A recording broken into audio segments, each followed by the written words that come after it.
Tyler, it was just last week we were talking about winning 8 out of 10, being on a roll, being 3 games over 500, and we are ready to kind of have some action. And it was also just last week we waited 2 days before doing the episode and then decided the Reds were now spiraling. We had kind of a downer episode last week, but all of that feels like forever ago because now we're at game 40. We already a quarter of the way through the 2025 season, and now's kind of the time to ask, as we head towards the halfway point to the All-Star break, just where exactly is the team going? We're going to dive into that and more on this week's episode of Reds Access.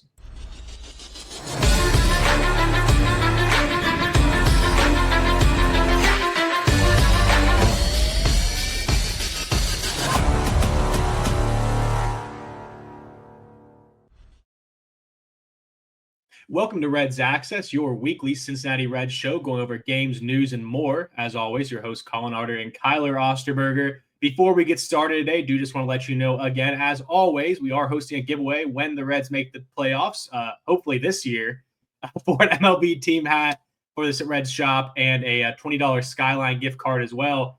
Kyler, we're a quarter way through the season. The Reds are in our familiar place in the division, which is fourth.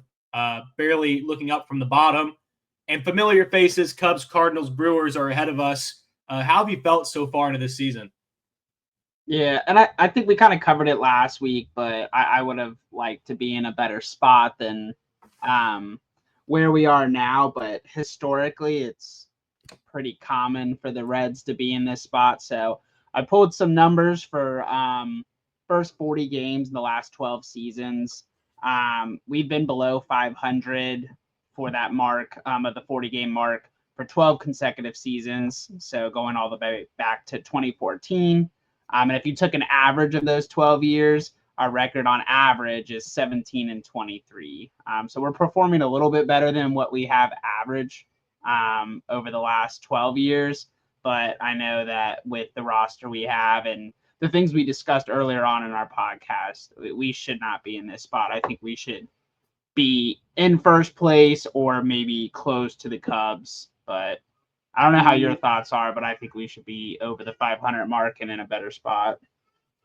Well, it's funny, man, because, you look at those years and you're saying that's past 2013, right? Which, of course, 2012 was the last time the Reds won the division. And I guess my question a little bit is just, what kind of teams are we comparing ourselves against, right? And the answer is that, Kyler, we're comparing ourselves against teams that we've watched really every year since we were 13, since we were going into high school many moons ago. And the fact of the matter is that we've had a lot of bad teams. So let me go down the list. 2013, 90-72, we were a wild card team. 2014, 76-86. 2015, 64 wins. 16, 68, 17, 68, 18, 67, 19, 75. That was a fun team that sucked. 20, 31 wins, shortened season, made the playoffs. We go right back into it, the 83 wins in 2021. We didn't make the playoffs, turn around, and in 2022, we lose 100 again, right back into the rebuild, Kyler. So we're looking at a lot of really bad teams. Something that's interesting, too, is that we're also paying off for the Reds. I'm looking here at attendance numbers, Kyler. This year, we're pacing for 1.6 million, which, of course, is terrible. But the last 2 years, when the Reds weren't good teams, they were average teams, we averaged 2 million people a year, which is the most since 2015. So we're rewarding, Kyler, this ownership's neglect of this franchise. And when you look back and you say, well, compared to the last 12 years, I don't know about you, but I don't want to compare us to the last 12 years. No, I agree. Yeah. And I like that you brought up the fact that we're still showing up as fans, even though we've been historically not good the last 12, 14 years. And that carries on more. We're just kind of going more recent in a sense on the statistics, but no, I agree with you. And I think there's different factors that may influence those numbers, like Ellie De La Cruz coming up in 2023 and being very exciting to watch, and just missing the playoffs in 23, going into 24 with those high hopes. And then obviously Tito coming on as the manager this year may have sparked some of that interest up front. But I agree with you. Why are these people showing up and rewarding this front office that is not doing their job and making us a successful baseball team? And I don't really know the answer, and it's disappointing as a Reds fan to watch the front office, come in and not reward us as fans every year in and year out. And we're playing the White Sox this week, first game tonight, and Luis Robert is in the lineup for the White Sox, and he comes in hitting 186, and you look at that and say whatever. That's somebody we should have went out and got. Kyler, we've sent posts back to each other the last couple of days of Luis Robert, Rafael Devers has been on the trade. He might be traded, be a good fit for the Reds. We all know he's not going to get paid by the Reds, and that we're not going to. So it is constantly just a letdown of ownership, man. And unfortunately, I feel like it's kind of pushing onto the team a little bit. It's hard to go out there and perform, man, when you don't have this. There's going to be no help to you, and you see that, Kyler, when you look at things like Matt McClain not wanting to even talk about an extension. Seems like he should have now. Of note, by the way, Matt McClain's hitting 8th tonight, Kyler. Yeah, it's the lowest he's ever hit in his entire career. Yeah. But at the end of the day, man, the front office isn't helping because, yes, on paper, we have a good team when we're healthy, but no team's healthy all year. It's an 162-game season, and the front office has done nothing to help Kyler with depth, with bench moves, nothing. It is absolutely nothing to help. No, I agree. It seems like we're kind of watching the Reds sink with their hand up out of the water, like wanting someone to grab him. Front office is like you're gonna have to figure out how to swim. And obviously, it's not perfect. The team or Tito or front. I mean, there's blame that can be thrown everywhere, but it does start from the top, and it trickles down. So front office doesn't want to spend money, doesn't want to go after trades. I mean, you can only do so much with the puzzle pieces you're granted, and it's just there's a lot of negative and blame that's being thrown around. Is it Tito? Is it the players? Is it the front office? Like, where do you put the blame? Like, I go with front office. It starts from the top and it trickles down. I go with front office too, man, but I'm starting to wonder if I shouldn't have been so hard on David Bell. And he's putting the same kind of team out there. He had a worse team on paper. He did a worse team than what Tito has, and he performed better as of right now, or say the same. As much as I hated hearing about the designated off days from David Bell,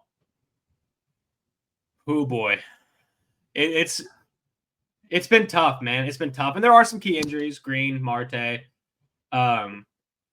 We can talk about and discuss their impact. And on Marte, that's a big bat out of the lineup. And on Hunter Green, it's the ace out of the rotation.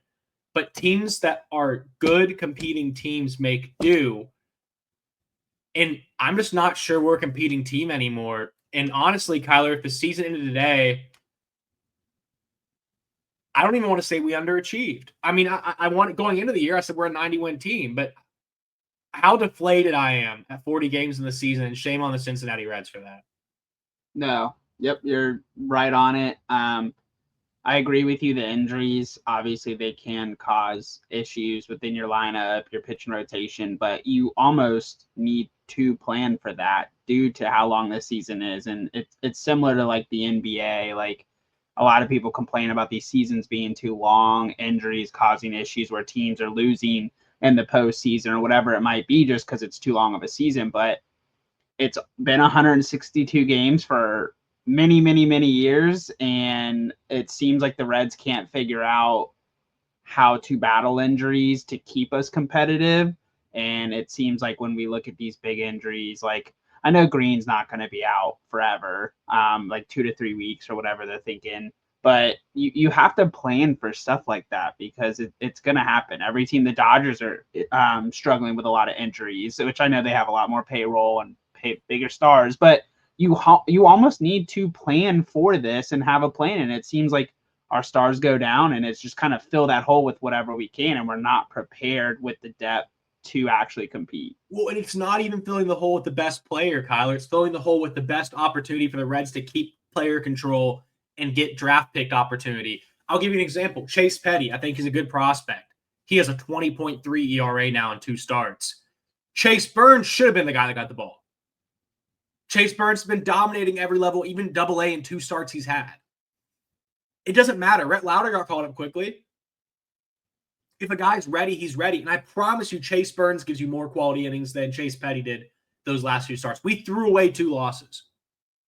Threw it away. Yeah. But the front office wants to get that potential draft pick out of the Rookie of the Year, and they want to maintain service control over Chase Burns as long as possible because they know they're not going to pay him to keep him. Right. Whereas teams like New York or San Francisco or San Diego, LA, those teams, even Atlanta, those teams pay their play. If a player, they pay them. Our front office knows they're not going to pay the player long term, so they're going to manipulate service time as long as possible to keep that player on the roster, probably half unhappy, just to try to make a couple more bucks by putting people in the stands to watch that player, not the team. Yep, I'm right there with you. I like the way that you explain that of just manipulating the service time and it's almost like you're squeezing that wet towel and you've been doing it for so long and there's nothing left. Like you can't keep doing this because obviously it's hurting us, just like you said. We threw away 2 losses when there's another guy that should have had that start, but going back to we're just kind of manipulating those numbers, holding on to them as long as possible. So I don't know. It's nothing new with our front office though. No, and when you put so much faith in these rookies that, yeah, it's cool when a rookie does well, but they don't always pan out. Guys like Spencer Steer are struggling. We'll talk about shortly. Our offense as a whole is struggling. That's because we're relying on platoon players that are veterans. There's no Scott Rowland, no Hall of Fame third baseman finishing out his career in Cincinnati right now.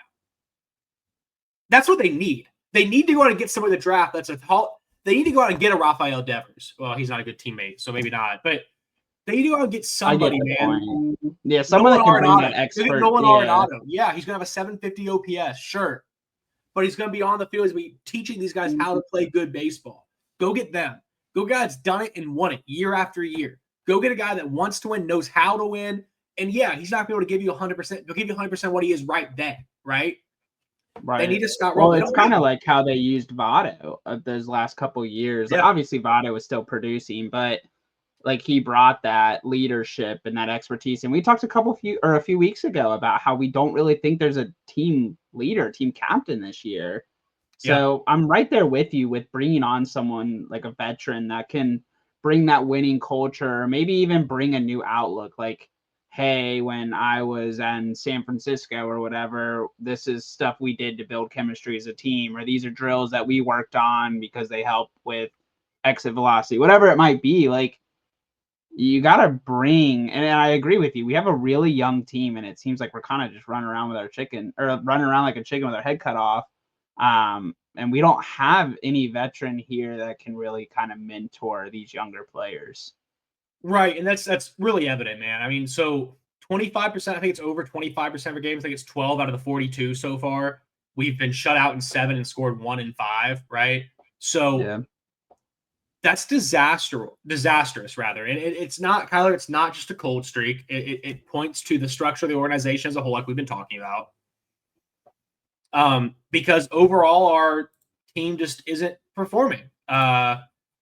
Our team OPS, Kyler, is 698, which is bad.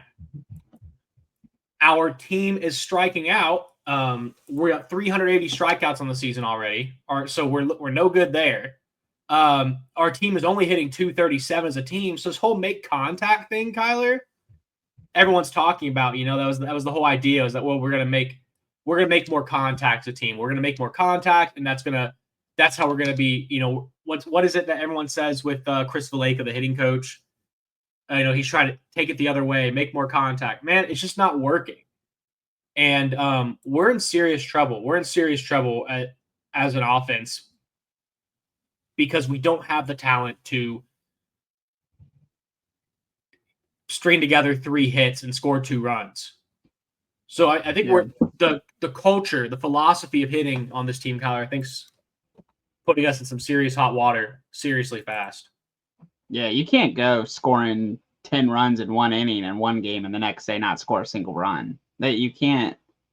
We're inflating numbers, and on paper it might look like we have leading. We're not leading the Positive league, but 24 run differential. yeah, top 10 in RBIs, but we can't stay above 500, and that's because one inning we scored 12 runs, and then 3 games in a row we scored 1 run. Like it's throwing the numbers off. So on paper we look like a decent middle of the road, above average team, but we're not, because we're putting all that in one inning. 100% right. We're not. I really don't think we're close in a lot of these players, man, to be entirely honest with you. Spencer Steer's hitting 188, 54 OPS plus. He's not really gotten better. He's looked better sometimes, but he's still missing a middle fastball. Speaking of missing middle fastballs, so is Matt McClain, who's now hitting 165 after 121 at-bats. He's missed a couple games this season, sure, but that's no good. Ellie De La Cruz has been on a generational cold slump lately, now striking out in a third of his at-bats, only hitting 244. Gavin Lux and TJ Friedel have slowed down, but at least their OPS plus are still over 100.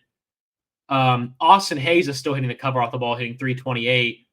But Kyler, I don't know if there's a saving grace in this lineup, to be honest with you. I don't know if we have the guy to pull us out of this as the roster is currently constructed. Yeah, no, I agree, and I think it's coming to that point. We've kind of briefly touched on it about the trade deadline, and it's coming to something's got to be done. We're gonna have to make moves. We might have to trade some prospects, but I think something needs shaken up. We can't continue to play this sub 500 baseball of what we have been the last 2 months. So I feel like something's got to change. Kind of leading into that, and I thought this was an interesting point. I was kind of looking into it a little bit ago.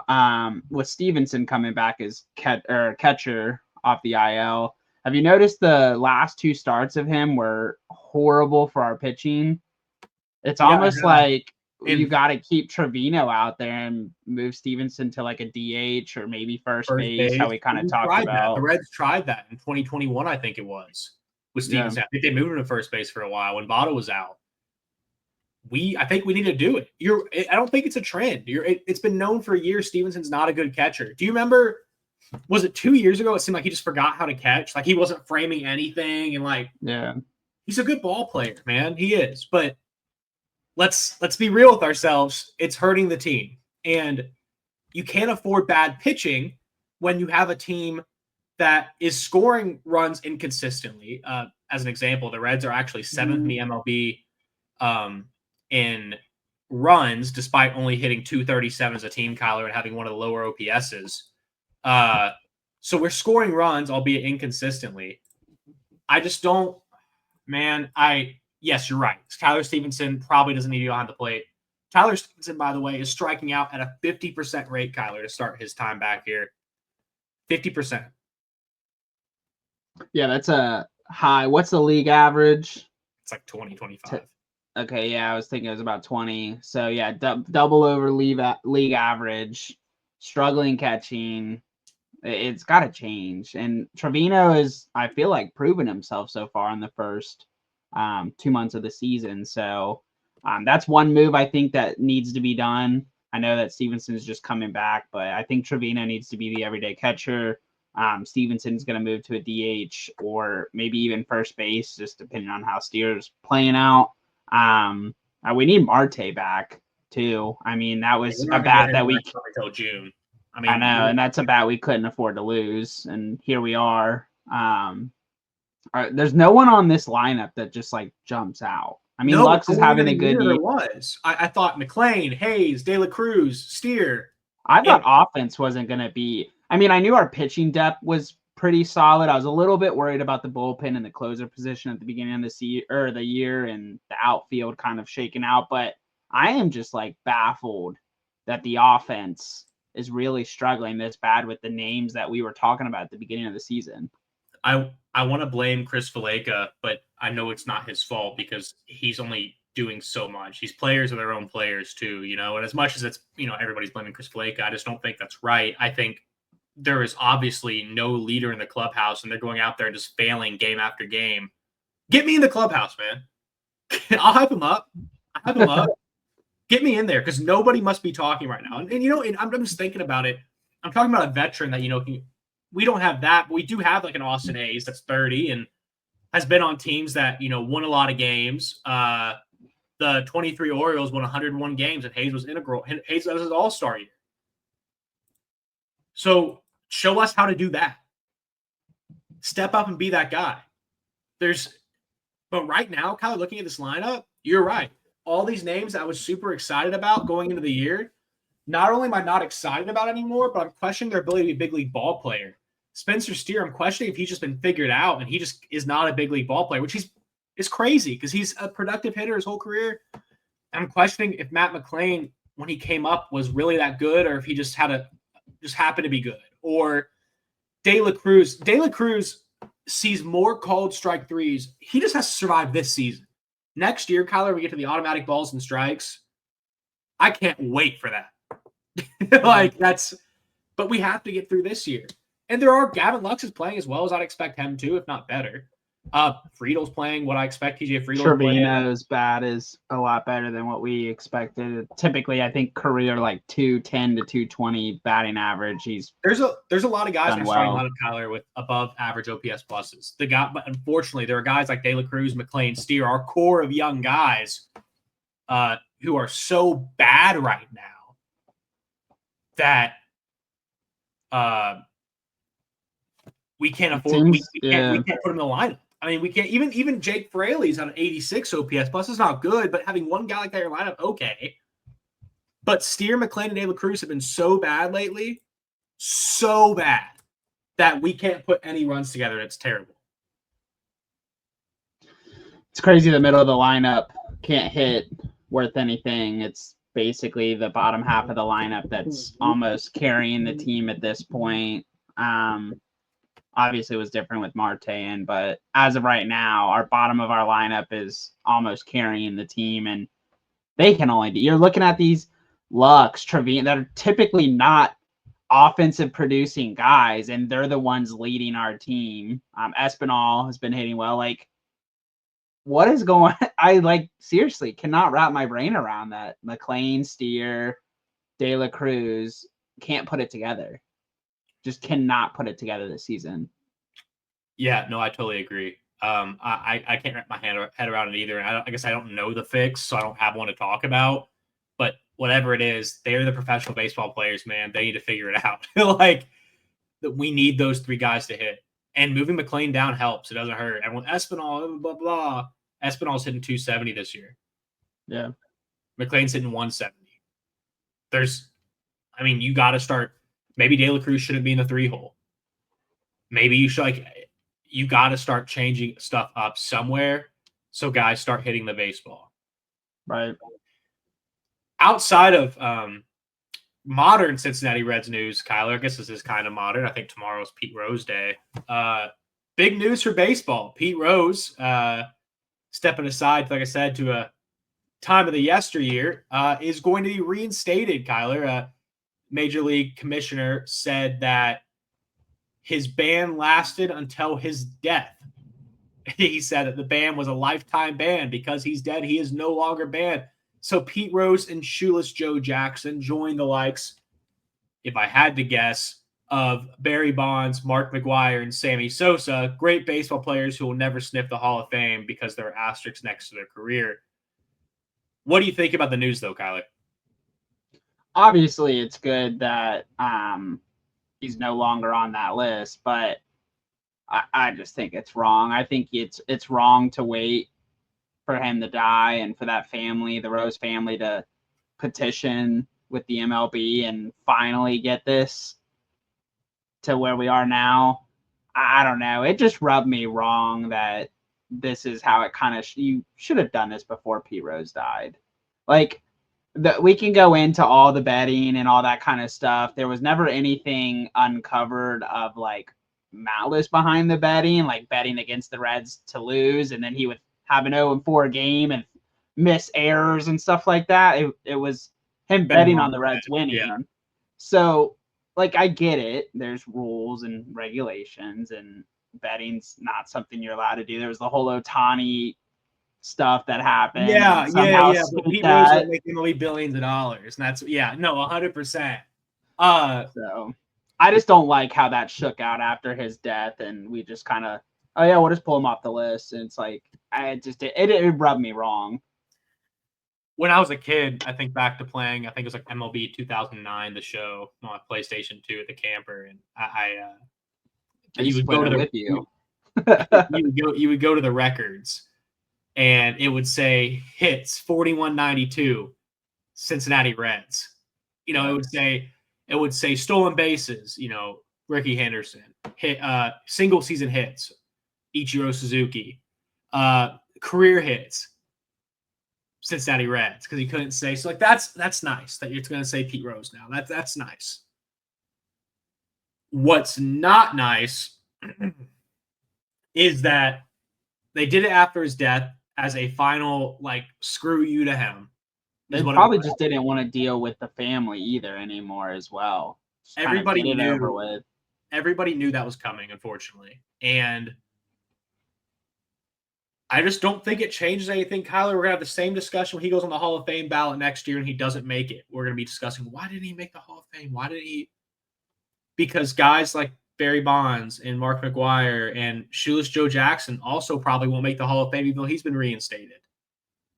The MLB Writers Association, Kyler, is so Professional Baseball Writers Association is so weird. They're so stuck up, and they're so this changes nothing. My point is, I almost wish if they were going to do it till he died, they just would have kept him off and just moved on. Yeah, I agree with you, but I think it's to basically kind of shut the family up, not have to deal with it anymore. I mean, they've been dealing with it for 30 years now, more 20 years. I think it was a dirty move, obviously, but I agree with you. It's almost like a speck of dirt that they don't want on their shoe. So like they're gonna like wipe it off, but they're not going to like acknowledge it in a sense. And it's just wrong, but whatever. I could sit here all day and talk about it.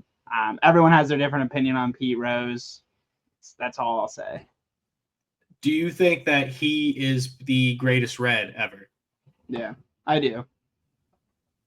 No Joey Votto, no Ken Griffey Jr., no Pete Rose. Those are players I love. I love Ken Griffey. I mean, Ken Griffey did a lot for our city. I have a little bit of an internal argument that Griffey kind of is always Griffey was that good in Cincinnati, but but he brought a lot of publicity, big name. But to me, like Ken Griffey as one of the examples is almost a Mariner to me. You know what I mean? Like he was drafted by them. His plaque says he's a Mariner, so yeah. Right. He's drafted there. He went back there. He retired there. Like, yeah, he played for the Reds, but like he wasn't a Reds player. You know what I mean? To an extent, like Pete Rose was. Like thinking about Ken Griffey Jr., thinking back to like talking about MLB The Show. I remember I used to pick him up in the free agency or trade him from the White Sox every time and try to give him that 700. I would max all of his stats out and try to get him to break the home run record every time. I was like, come on, you're so close, Ken. Like, let me ask you, man.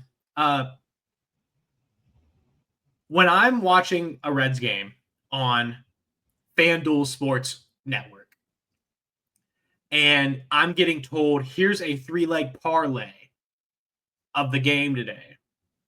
And I see a guy come up and on the screen pops up odds to strike out. And they hit a home run and it bounces off the sign on the second deck, the FanDuel Sports deck. And all that stuff, Kyler.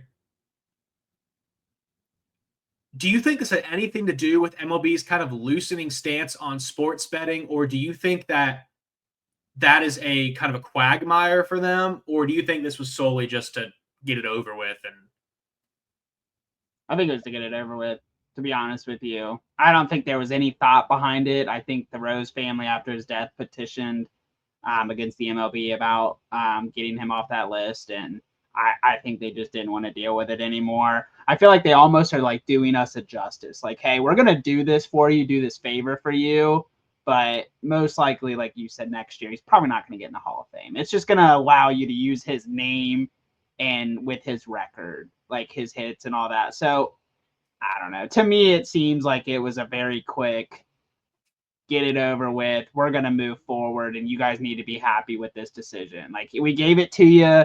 Here's your cake. Enjoy it, and we're going to move forward. So with all this said, Kyler, I made my point clear, and I don't think it is, but do you think now all this is done that he actually has a chance to get in the Hall of Fame, or do you think this is... I hope, but I don't. I think there's always that speck of dirt. I always think that his reputation is tarnished. And they're just not going to allow it. There's no way. If they do, I'll obviously be ecstatic, but I think he's just that smudge on the glass that people like don't want to talk about. They're going to clean it off real quick, and it's just going to be laid to rest. We'll see how it pans out. I think I agree with you, though. I don't think it's going to happen. The Reds start a 3-game series today against the White Sox. Kyler, I think this is a must-win series. I think it's a must-sweep series, to be honest with you, to get right. Hopefully take advantage of a very bad White Sox team. Playing better than last year and playing better than the Rockies, but hopefully taking advantage of a bad White Sox team. But regardless of how it pans out, Kyler, we're going to be here next week, of course. Do you want to take us out of this one? We'll switch it up, let you take us out. I'm not going to be able to, I think, do it the way you do it, but I can do my own spin on it. That sounds good. So I'm going to just hit him with the rounding third and going home.